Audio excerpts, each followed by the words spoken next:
박준규의 브리핑 6, 내일신문 박준규 기자가 자리에 나와 있지 않습니다. 예, 좀 설명을 드려야 될 것 같은데요. 박준규 기자 회사 내일신문에서 당분간 기자들한테 재택근무를 명을 했습니다. 지금 코로나19 사태가 엄중한 시점이라 그래서 재택근무를 해서 당분간 부득이하게 저희 핫식스에서도 박준규 기자와 전화로 연결을 해야 될 것 같습니다. 박준규 기자 나와 계십니까? 네, 안녕하세요. 예. 지금 재택근무 잘 하고 계시죠? 예. 이거 보여드려야 되는데. 살짝 부럽네요. 예. 아니, 근데, 바로 옆에 있다가, 예. 이렇게 멀리 전화로 하게 되니까, 오히려 좀 더 어색하네요. 그러니까 상당히 어색하네요. 이게 눈을 좀 이렇게 맞추면서 이렇게 얘기를 하는 게 또 있는데, 이게. 어색하지만 이게 또 적응해야, 한 2주 정도는 최소한 적응해야 될 것 같네요. 분위기가 보니까. 그러니까요. 이 재택근무를 우리 회사에서 명한 것은, 혹시 우리가 이 많은 사람들을 만나게 되고 또 접하게 되다 보니까 기자들은 그렇죠. 이게 혹시나 제작에 문제가 되지 않을까 해서 회사에서 결단을 한 건데요. 종업원 입장에서는 열심히 회사의 명을 따라야 되고 알겠습니다. 또 지금 취재원도 만나기도 미안해요. 그러게요. 그런 여러 가지 점들이 있습니다. 그래서 전화로 열심히 취재를 원래 하고 있었던 것도 알고 있고, 그렇다고 내용이 부실하거나 그럴 일은 절대 없으리란 거를 우리 시청자 여러분들은 알고 계실 겁니다. 오늘 첫 번째 준비한 소식은 어떤 건가요? 우리 이 시간에서 여러 번 이야기했지만, 이제 민주당이 비례정당을 만들 것이냐, 만들지 않을 것이냐, 이런 문제들이었는데요. 지난주에, 모 식당에서 있었던 어떤 민주당 지도부들의 식사 과정에서 나왔던 비례정당 만드는 합의, 이 내용이 좀 나왔잖아요. 서부지법 뒤에 있는 식당이요. 그렇죠. 그래서 그 다음날 민주당에서는 만들지 않는 쪽으로 이제 가닥을 잡고 발표를 했단 말입니다. 그런데 갑자기 또 한편에서는 그러면 민주당이 직접 만드는 것이 아니고 연합으로 진보 진영에서 만드는 것이 어떠냐, 이런 제안이 구체적으로 나왔고, 그 제안을 민주당이 좀 더 구체적으로 검토하고 있다, 이런 발언까지 나오면서 민주당의 비례정당 만드는 작업이 조금 더 진척된 게 아니냐, 이런 추측이 나오고 있습니다. 연합 비례정당이라는 이제 용어들이 나오고 있는데, 이게 여러 지금 이제 원외 정당이라고 하죠. 그런 정당들이 연합을 해가지고 하나의 큰 정당을 만든다, 비례용 정당으로, 이런 식으로 우리가 이해를 하면 되는 건가요? 거기에는 정의당이 포함되어 있고요. 그다음에 녹색당, 미래당 이렇게 돼 있는데요. 민생당이 좀 빠진 것이 좀 의아하긴 해요. 여하튼 조금 더 연합 비례정당을 추진하시는 분들의 의견을 모아서 이 민주당, 정의당, 녹색당, 미래당 이렇게 4정당을 모아서 비례정당을 연합으로 만들고 이 정당의 이 추천권을 공정하게 주자, 비례 후보 추천권을 이런 식으로 현재 기한이 돼 있습니다. 그렇군요. 근데 이 안을 처음에 만든 거는 민주당에서 만든 건 아니고 바깥에 그렇죠. 이제 제가 알기로는 녹색당의 하승수 변호사가 처음에 이거를 제안을 했나? 저는 그런 식으로 알고 있는데 그게 맞는 건가요? 제가 알고 있는 게? 저도 하승수 변호사랑 자주 통화를 하는데 제가 그 부분은 확인을 못했고. 일단은 지금 여기 함세웅 의원 함세웅 신부나 많은 분들이 지금 이 소위 제야에 있는 진보 진영에 계신 분들이 만들었기 때문에 민주당에서도 사실 무게감 있게 보고 있거든요. 그렇군요. 그러니까 하승수 변호사도 적극적으로 나서고 있는 상황일 수도 있겠고요. 근데 문제는 지금 거기에 핵심 참여자인 정의당이 현재는 아주 부정적이라는 겁니다. 정의당은 심상정 대표가 기자회견을 또 하면서 똥물 관련 발언과 관련해서 강하게 좀 부정적인 비난을 저는 비난이라고 거의 들렸습니다만 강하게 비판을 했습니다. 이미 공식적으로 우리는 비례정당 설립에 대한 제안을 받았지만 수용하지 않는다라고 못을 박았고요. 또 오늘 이 정의당에서 원내대표 연설도 했는데 역시 같은 것을 확인해 줬거든요. 그렇다면 이 연합 비례정당이 현재의 모습대로라면 가기가 좀 어려운 상황으로 점점 가고 있다 이렇게 볼 수 있습니다. 아, 그렇군요. 당 내에서는 지금 어느 정도로 이게 논의가 되고 있는 거예요? 민주당 내에서는 예를 들면은 그러니까 이해찬 대표가 예. 이거에 대해서 뭐 따로 언급을 하거나 뭐 그런 거가 있나요, 지금? 이해찬 대표는 원래부터 비례정당에 대해서는 불가하다 이런 입장을 수차례 이야기를 해왔었는데 예, 예. 워낙 외부에서 그것도 좀 그냥 일반적인 분들이 아니고 의원들까지 적극적으로 만들어야 된다는 의견들이 쇄도했거든요. 당연히 지도부에서는 고민을 할 수밖에 없고 제가 지난주에 거의 마지막으로 만났던 그 핵심 의원 같은 경우에도 예, 예. 우리가 이걸 만드는 것은 명분상 문제가 있지만 그렇다고 해서 일당을 내주면 되겠느냐.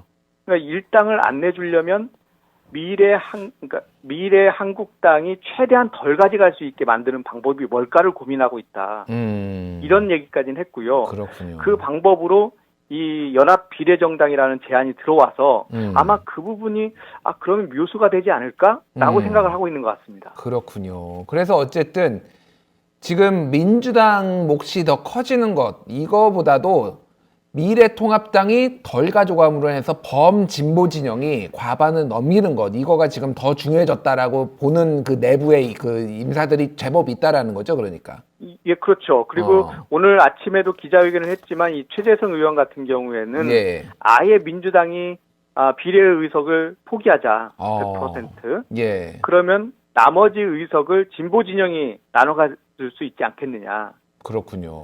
그렇게 해서라도 과반을 확보하는 게 이 촛불 개혁이라든가 촛불에 의한 사법 개혁이라든가 또는 지금 미래통합당에서 계속 이야기하고 있는 문재인 대통령에 대한 탄핵을 또 막는 이런 부분들을 할 수 있다. 예. 이런 논리로 많은 주장들이 나오고 있는 상황이죠. 그렇군요. 근데 민주당 입장에서는 병립형으로 지금 예상되는 6석에서 7석 이 의석을 포기한다는 것 자체가 굉장한 큰 무리수이기도 하고 도박이기도 한데요. 그렇죠. 사실 7석을 포기하면 일당은 완전 포기라고 할 수 있을 텐데. 그러니까요. 예. 그것은 사실 놓기가 상당히 어려울 거고요. 지지층으로부터도 그 부분은 용납이 잘 안 될 것 같아요. 예. 그렇다면 현재 가능한 거라고 하면은 최소한 그 연립 비례정당을 만들더라도 7석 이상은 우리가 후보를 내지 않는다. 예. 이렇게 하고 우리가 그곳에서 가져올 수 있는 부분들은 다 이 진보 진영, 정의당, 미래당, 녹색당이 나눠 갖는 방식으로 제안을 하는 그런 것이 현재로서는 가장 이상적인데 지금 정의당이 못을 박아놓은 상황이라 되돌리기는 쉽지 않아 보입니다. 그렇군요. 이게 이제 사실은 정치를 좀 아시는 분들마다 해석이 좀 다르고 의견이 다른데 어떤 분들은 명분도 잃고 실리도 잃을 거다. 그러면 지역구에서 민주당이 역풍을 맞을 거다라고 얘기하시는 분도 있고 아니다. 명분은 좀 약하지만은 실리를 분명히 얻을 수 있다. 지역구에서 그 정도로 손해를 보지 않고 분명히 많이 비례로 획득을 할 것이다. 의견이 분분하더라고요. 이 상황에 대해서. 그러니까 저는 이제 이런 측면에서 보면 지금 현재 민주당이 상당히 어렵다라는 것을 충분하게 지지층한테 지금 어필을 한 것 같아요. 그렇군요. 그런 측면에서 보면 굳이 만들지 않더라도 지역구에서 지지층들과 중도층이 명분을 그렇게 중요하다. 또 정치 개혁이 더 중요하다. 이렇게 주장하면서 조금 손해보는 것을 감당한다면 다른 방식으로 보존될 수 있는 여지들은 좀 있을 것 같고요. 그렇군요. 어떻게 보면은 지금 지도부에서는 이렇게 위기감을 더 보여서 유권자들을 더 끌어안으려고 하는 끌어올려고 하는 그런 의지도 있지 않을까라는 생각도 해봅니다. 지지층 결집 어떤 목적도 지금 있다라고 지금 보시는군요. 이 비례 위성 정당의 논의가 지금 불거지는 데에서는. 그렇죠. 이게 이제 결과론적으로 해서 이제 못 만든다고 보면 그 민주당 입장에서는 이거 큰일 났다 이렇게 되지 않겠습니까? 그렇군요. 이런 상황에서는 더더욱 간절해진 모습을 보일 것이고 지지층들도 더 결집을 해서 투표장에 나올 가능성이 높다. 예. 이런 측면을 좀 노린 부분도 있지 않을까 싶습니다. 알겠습니다. 이게 어차피 우리가 지난주에도 얘기를 했지만은 타임테이블상 이번 주 내에 뭐가 결론이 나지 않으면은 뭐 힘들다라고 볼 수밖에 없는 거잖아요, 지금. 예, 그렇습니다. 어떤 보도에서는 이 후보 등록이 26일, 이달 26일부터 시작하거든요. 26, 27일.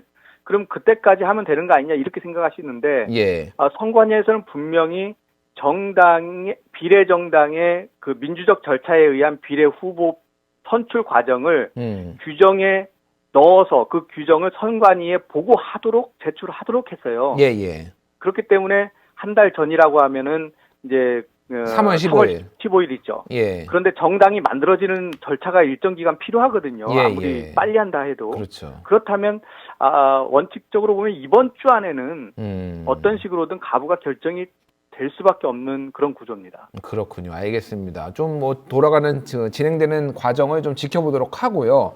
신천지 얘기를 좀 해야 될 것 같은데 정치권에서 신천지에 대한 비판 목소리가 갈수록 높아지고 원래도 있었지만은 점점점 높아지고 있는데 오늘은 이낙연 민주당 선대위원장이 공개적으로 신천지를 비난을 했습니다. 예, 오늘 회의는 이 코로나19 재난안전대책위원회였는데요. 예. 이낙연 위원장이 이제 대책위원장이거든요. 여기에서 발언을 통해서 이 신천지에서 이 신천지 소유 시설 이런 곳에서 나왔던 많은 그 무증상 경증 환자들에 대해서 신천지가 책임을 지고 그분들을 생활치료센터로 이동을 해가지고 관리하도록 하는 게 책임 있는 그런 방식이다.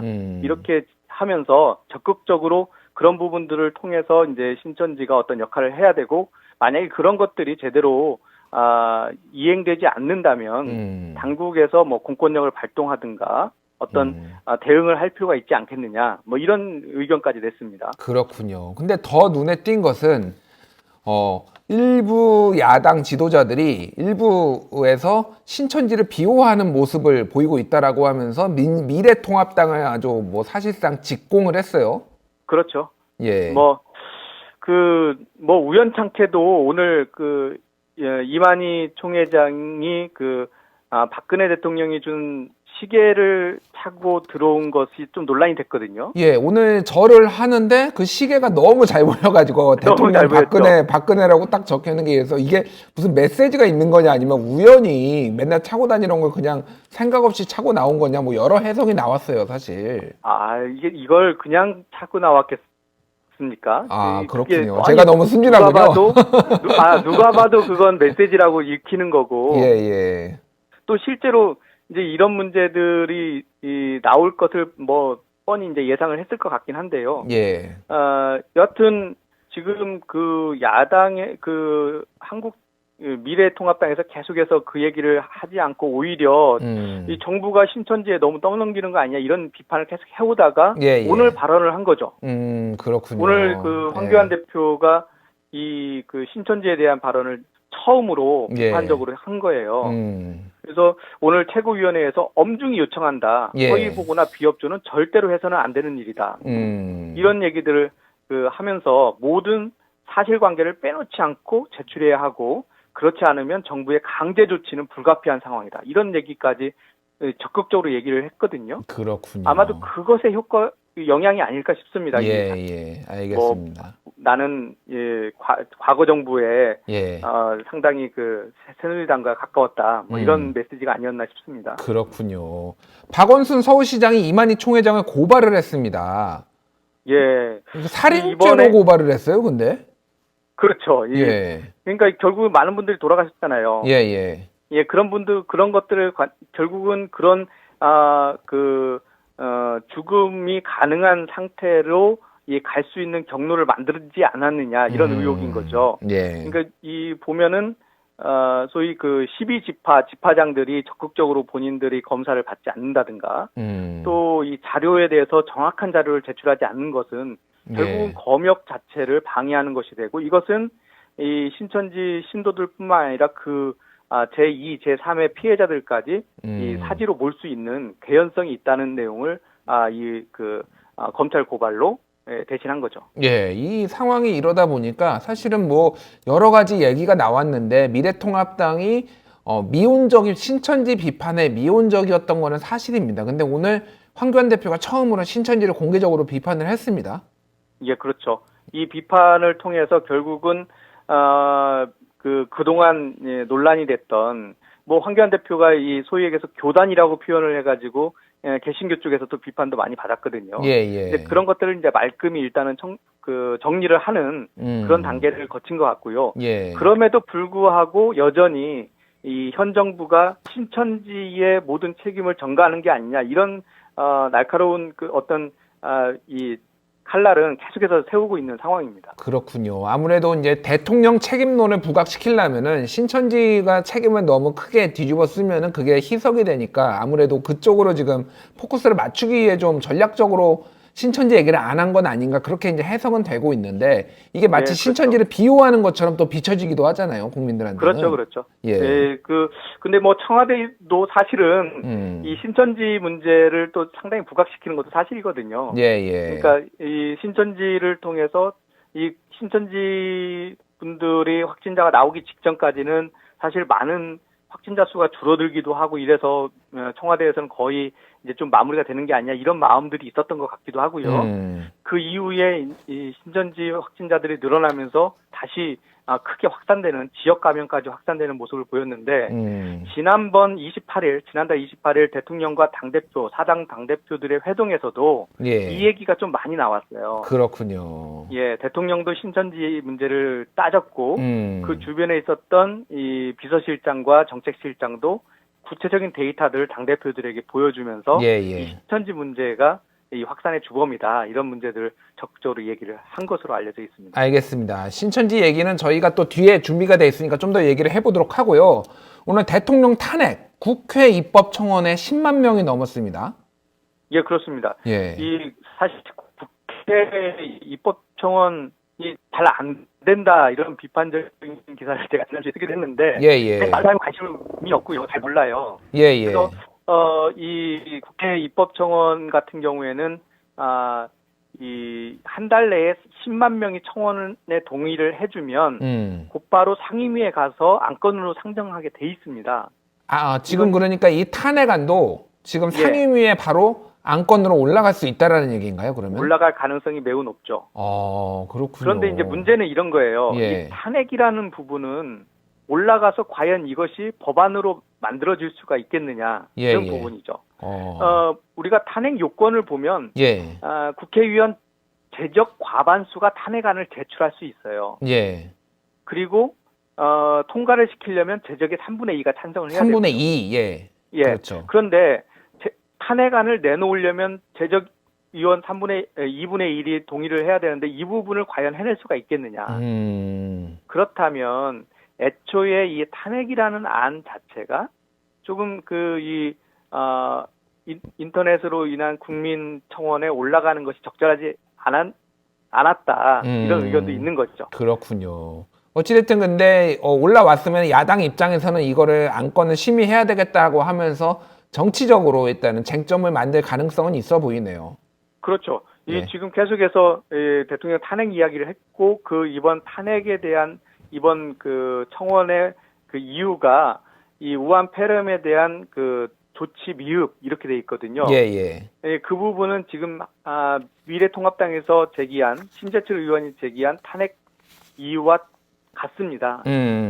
그런 측면에서 보면 이게 국민의 뜻이다라는 말을 섞으면서 통합당이 적극적으로 이것을 활용할 가능성이 없지 않은 거죠. 알겠습니다. 어쨌든 통과될 가능성은 거의 전무하지만은 정치 쟁점이 될 가능성을 짚어주셨네요. 알겠습니다. 잘 들었습니다. 지금까지 브리핑 치수 내일신문 박준규 기자였습니다. 감사합니다.